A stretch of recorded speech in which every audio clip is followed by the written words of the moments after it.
We spent some time learning about subatomic particles within atoms, but how do we know this information and how does this help us going forward when we talk about things like the actual mass of an atom of a species? In order to test this, we actually use a mass spectrometer. So generally speaking, this is what a mass spectrometer looks like. There are different ones, but this is the general format of them. And the way it works is the sample is injected into the mass spectrometer, often from a different instrument beforehand that will separate them out into different species. So like if I have a sample that has multiple mixtures in it, they're separated out before they reach the mass spectrometer. Once in, the sample is vaporized. To do what that means is it's forced into the gas phase. It then is charged, so it passes through some type of electronic beam that ionizes the sample. Most often, excuse me, most often your mass spec will charge it with a +1 charge. It then passes those particles through an electric field, and because they're charged, they separate out by their mass to charge ratio. So really, they're separating out by mass because the particles are being charged to the same ratio. They pass through the magnets that separate the particles out, and then they hit the detector. And the lightest particles will hit one part of the detector, while the heaviest particles hit a different part of the detector, because again, they're separating them out by their mass to charge ratio. And we can tell what particles are coming through at each point and count up how it's coming through. So, how does this work? How does it look? What it does is it gives what we call a mass spectrum. And so, this down here is a mass spectrum for gallium. Okay, and it tells me that two different particles came through for gallium. I see that 60.1% of gallium particles came through at a mass of 68.9 AMU. AMU stands for atomic mass unit.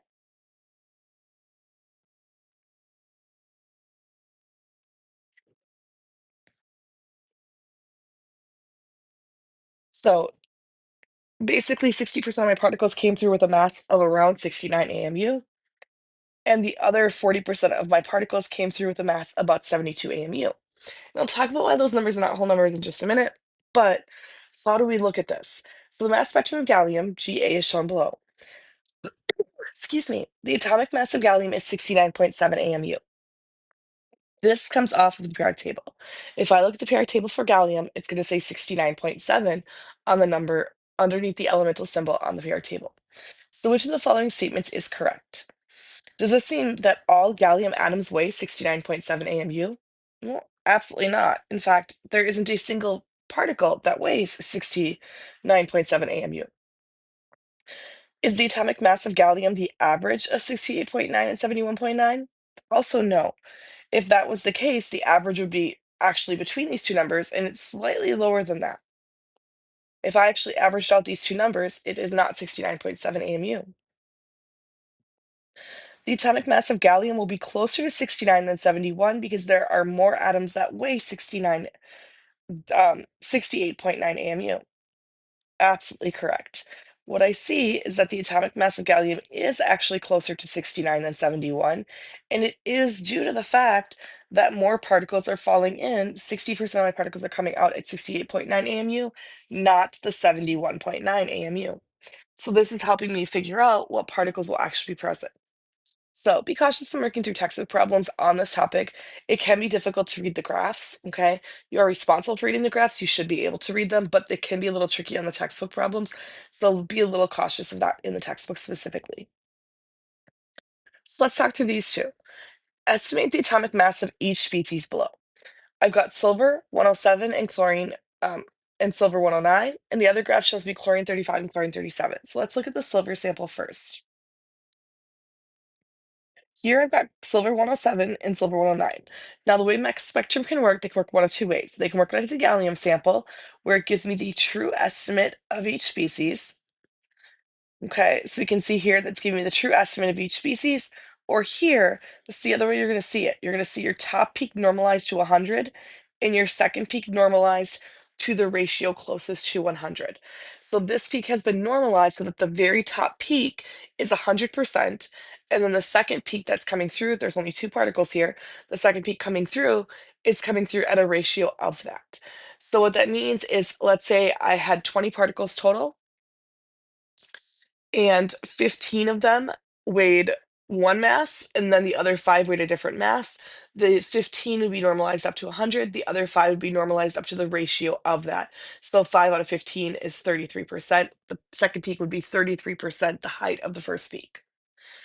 When I look at this, I see that 107 is the larger peak. So that means that the mass will be closer to 107.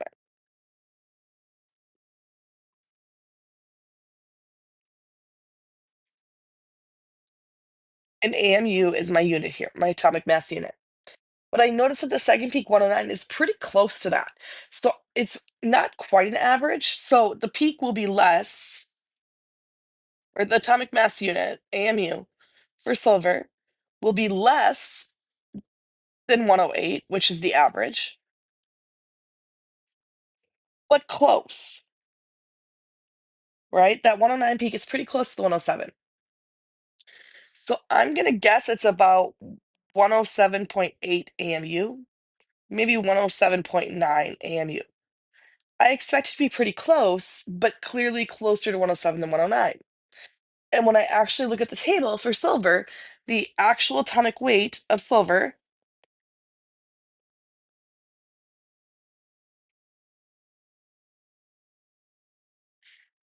is 107.87 AMU. So as expected, the mass is closer to 107. It is definitely closer to 107, but it is still pretty close to the average of the two particles. So again, the 109 peak is almost the same as the 107, and that's why I'm not surprised by that. When I look at my second sample here, the chlorine, I see chlorine 35 is normalized up to 100, and chlorine 37 is down here. This means that the peak for chlorine 30, the atomic mass unit of chlorine will be closer to 35 than 37. So AMU closer to 35.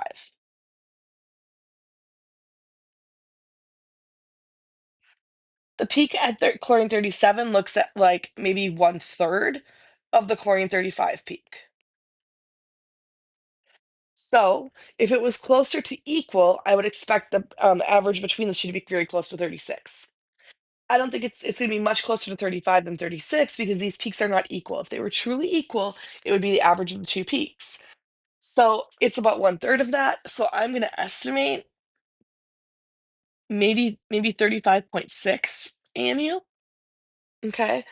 I'm going to estimate slightly closer to 35, but not 35. There are still particles coming through at a chlorine of 37.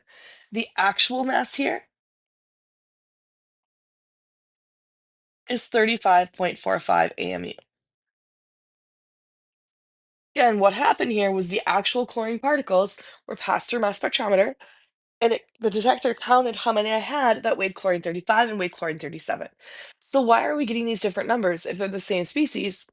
Why are we getting the different numbers? Because they have different number of neutrons in their nucleus. We've already talked about isotopes, and isotopes weigh a different mass. So this is actually weighing out the different isotopes of the particles and weighing that into what we call your atomic mass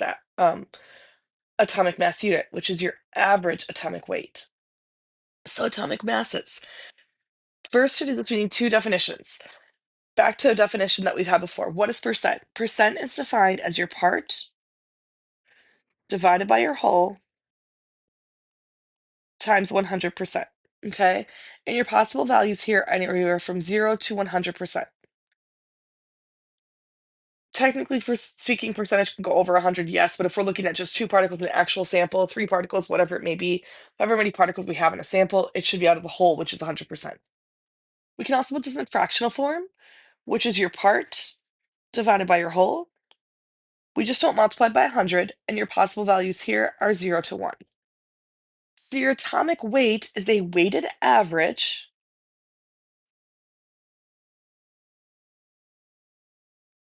of your isotopic masses.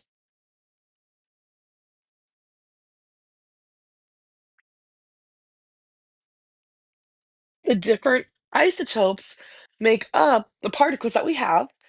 And so different however many isotopes we have coming through, they're gonna make up the overall weighted average of the sample. Not every isotope of every element comes in the same natural abundancy. Okay, so we're going to talk about different types of isotopes. We've talked about them some already. We've talked about carbon 12, carbon 13, carbon 14. Carbon 12 is roughly 99% of the carbon atoms we find. Carbon 13 is roughly the other 1%, and carbon 14 is only produced in the upper atmosphere through radioactive decay. So they're not equal in the same amounts. Your atomic mass accounts for that. What is a weighted average? What's an example of weighted average? I need to move this up. Let's say we're doing the weighted average for a class grade. Now, this is not the grading scale for this class specifically, but if it was, let's say that 50% of our grade was our midterm average, and we got a 78 on our midterm. What if 25% of our weighted average was our final exam, and we got an 82 on our final? And let's say 25% of our class grade was our lab, and we got a 97 on our lab. We wanted the average here. We would take 0.25, so this number in fractional form, times, sorry, 0.50, I can 50 times our average here. Okay, so 0.50 is 50, but in fractional form, 0.50 times 78. That's how much our midterm adds to our overall grade. Our final exam, 0.25 times 82. That's how much that adds to our overall grade. And 0.25 times 97. Again, what I've done here is I've intentionally brought those fractions back into percentage form, because in percentage form is where what I'm actually finding what I need, if that makes sense. Sorry, I'm trying to find my calculator because I do not have this calculator out. Okay, so 50% is 0.5 in fractional form. When I need the actual decimal place, that's what I need to multiply it by. So I'm basically taking that percent and multiplying it, or dividing it rather, by 100 to get back to the right value that's adding to the overall grade. So 50%, if our grade was 78, this adds a 39 to our overall grade. Sig figs is 39. 80.2 is 20.5. My sig figs are here. I'm just not going around yet. And this is 24.25. Again, I'm not going around. When I add this up, my 39 plus my 20.5 plus my 24.25 comes up to an 83.75, but my sig figs are right here. This equals out to an 84. And the units here would just be, well, there's no unit here. It's just your average, 84. So 84%, I guess you could call it, to your overall grade. You would earn an 84 in the class. What if I do that though, same process, but for elements? This is how it actually works in the PR table. So let's look at an example. Magnesium has 3 naturally occurring isotopes. So the masses on the table are due to your naturally occurring isotopes, okay? It has 3 isotopes, magnesium 24, magnesium 25, and magnesium 26. And we see in the table here the mass of each one and the percent abundance of each one. How do we know these values? Because of mass spec, because of instruments like that, we're able to actually separate these out into their individual components. We're able to weigh them, and notice they do have very specific masses, okay? And then we have their percent abundance. So the atomic weight of magnesium, I've got the 0.7899, so this percent, but in fractional form, times 23.9850, and that is AMU.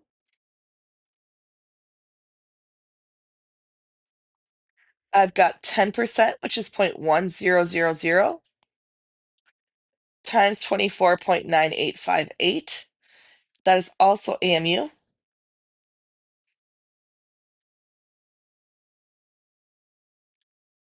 And I've got 0.1101, which is this percent in fractional form, times 25.9829. And when I actually calculate all this out, looking at sig figs, this gives me 4 sig figs, which is 2 decimal places. This gives me 4 sig figs, which is 2 decimal places.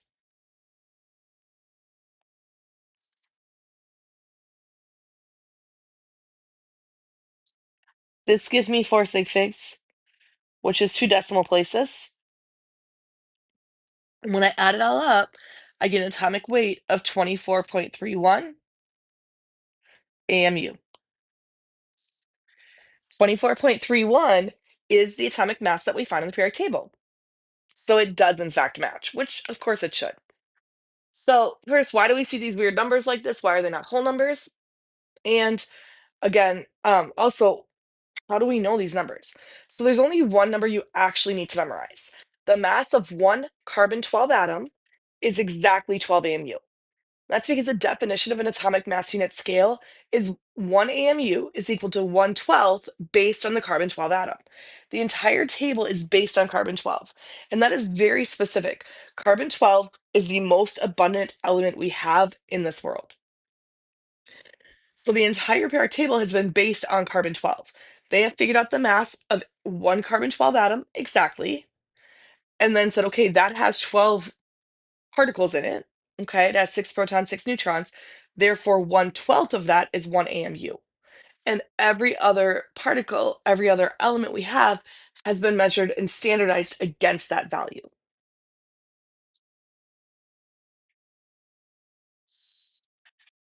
So let's work a few examples. There are two naturally occurring isotopes of europium, europium 151 and europium 153. If the atomic mass of europium is 151.96, what is the approximate natural abundance of europium 151? Well, I can see that the abundance is really close to the average, but slightly closer to europium 151 because it's slightly less than 152.0. Therefore, the natural abundance, I'd say about 51%. And when I solve it out mathematically, I get 52%. And I'll show you how to solve that mathematically in just a minute. But looking at this, I would say not 50, it's not 50% abundant for 151. It's slightly more. 51%, 52%, 53%.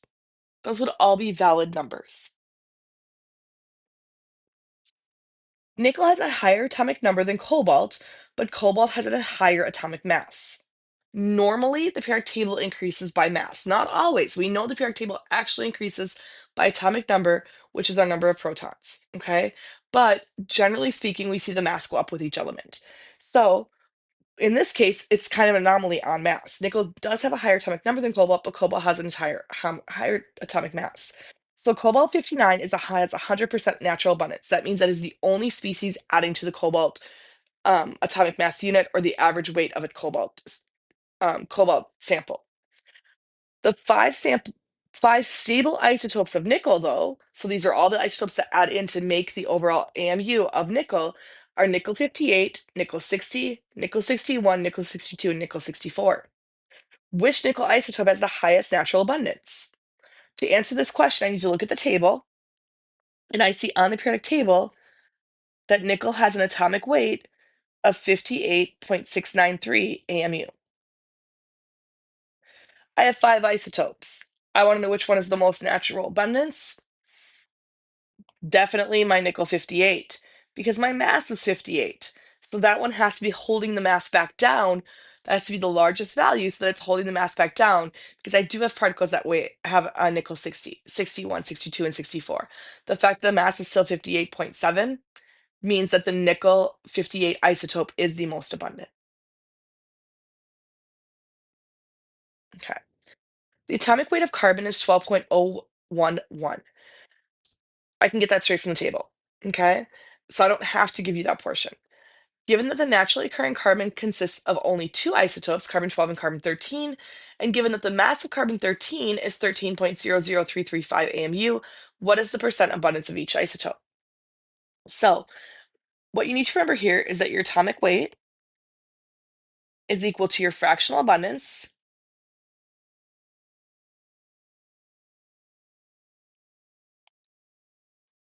of carbon 12 times the mass of carbon 12 plus the fractional abundance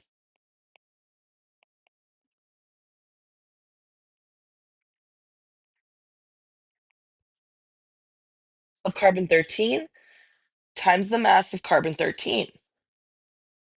I know this mass. Because I am told it down here in the question. I know this mass because I have it memorized. It is exactly 12 AMU.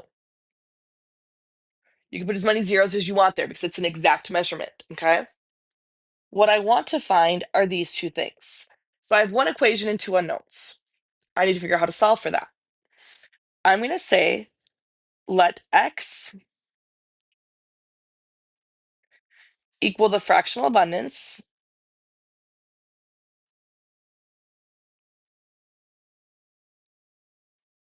of carbon 12, and let y equal the fractional abundance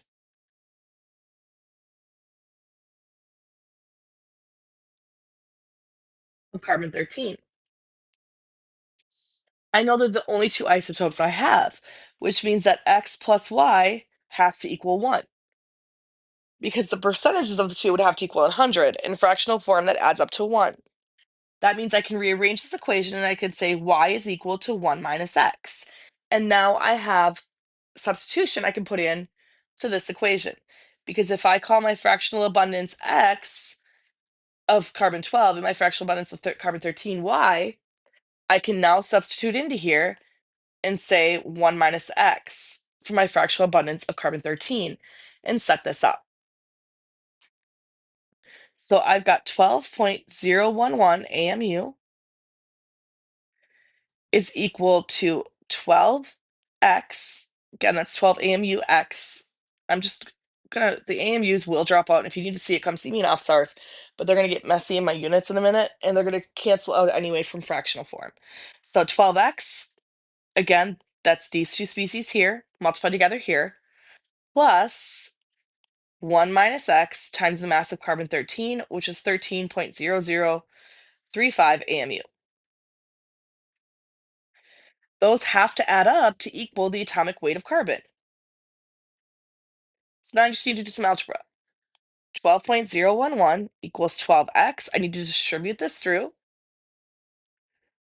plus 13.0035 minus 13.0035x. Get your variables to the same side and get your integers to the same side. I could care less which way you want to convert it.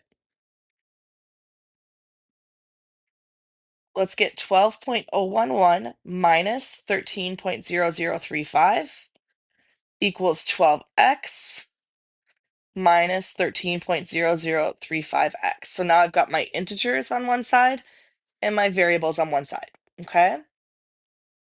Solving that out, I get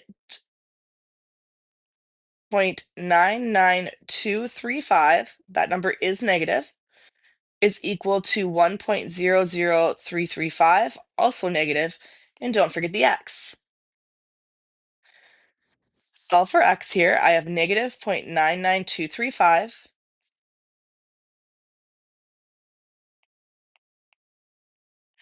divided by negative 1.00335. And my x value here comes out to 0.989036727. Let's go back and talk about our sig figs for a sec, okay? This step to this step, I need to pay attention to my sig figs.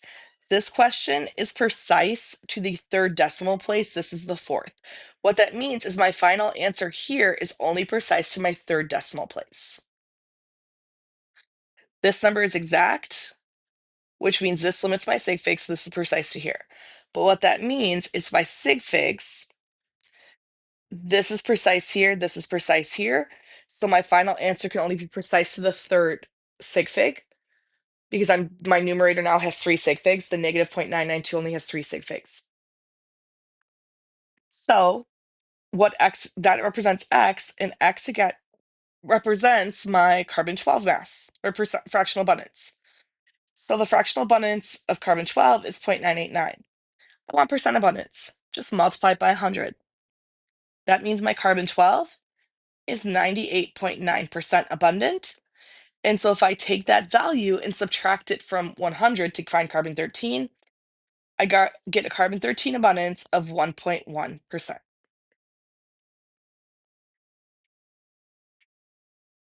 It's some algebraic manipulation, but I know you guys can do it. Okay. Chlorine exists in nature as a mixture of two stable isotopes, chlorine 35 and chlorine 37. If the atomic mass of chlorine is given as 35.45 AMU, which of the following represents the percent abundance of chlorine 37? So again, the atomic mass unit is 35.45 AMU. It's closer to 35 than 37. So if these were the options, A, B, C, D, and E, well, it's definitely not 100% because otherwise it would be a mass of 37. It's definitely not 0 because it would be a mass of 35. It's definitely not 50% because if it was 50%, the mass would be 36. It'd be an average of the two numbers. It's not 77 because it's closer to 35 than it is to 37. So by process of elimination, it must be 23%.